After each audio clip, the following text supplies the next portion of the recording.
ഓ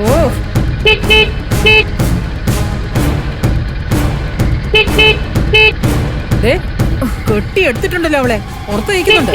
അങ്ങാടി പശു ആലയിൽ കിടക്കലെന്ന് പറഞ്ഞതുപോലെ അവള്. അമ്മേ, വാവിട്ട വാക്ക് പിന്നെ തിരിച്ചെടുക്കാൻ പറ്റില്ല കേട്ടോ. എനിക്കൊരുത്തും പേടിയില്ലടി.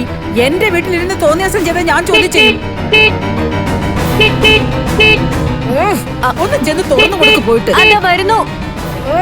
അവക്ക് തനി തുറന്നു കയറി വരാനോ. പോയമ്മേ, ഇനിയിപ്പൊ താലിപ്പൊലിയുടെ അടുത്ത് സ്വീകരിക്കണം അവളെ.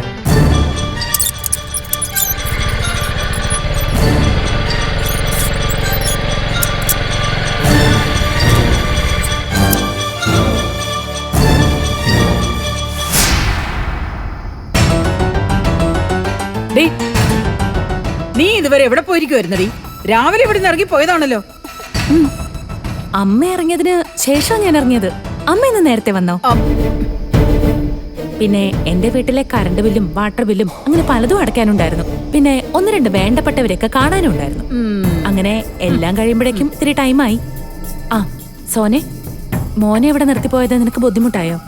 ഏയ്, എനിക്കെന്ത് ബുദ്ധിമുട്ടായിട്ടെത്തി. ഞാനെങ്ങോട്ടെങ്കിലും പോകുമ്പോ ശ്യാമമോളെ ഏട്ടത്തിയല്ലേ നോക്കാറ്. വിച്ചൂട്ടന് ശ്യാമമോള് മുറിയിലിരുന്ന് കളിക്കുക. പിന്നെന്താ അമ്മയ്ക്ക് ഇത്ര ദേഷ്യം?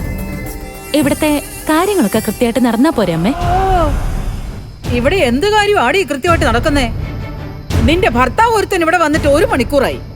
അവന്റെ കാര്യം നേരവണ്ണം നോക്കാൻ പറ്റുന്നില്ലെങ്കിൽ നീ എന്തിനാടി അവന്റെ ഭാര്യയാണെന്ന് പറഞ്ഞ് ഇവിടെ കഴിയുന്നത്? ഓ, അതാണോ കാര്യം? സാരമില്ല. പിന്നെ ഭാര്യമാർക്ക് വേണ്ടി ഭർത്താക്കന്മാരും കുറച്ചൊക്കെ അഡ്ജസ്റ്റ് ചെയ്യണം. ഓഹോ, പിന്നെ ഇന്ദ്രേട്ടൻ അഡ്ജസ്റ്റ് ചെയ്യുന്ന ഒരാളാണെന്ന് എന്റെ ഒരു പ്രതീക്ഷ.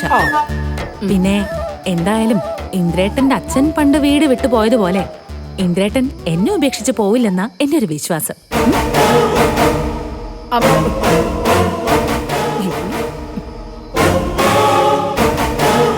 വെറുതെ വടി കൊടുത്ത് അടി വാങ്ങേണ്ട വല്ല കാര്യം ഉണ്ടായിരുന്നു അമ്മയ്ക്ക്.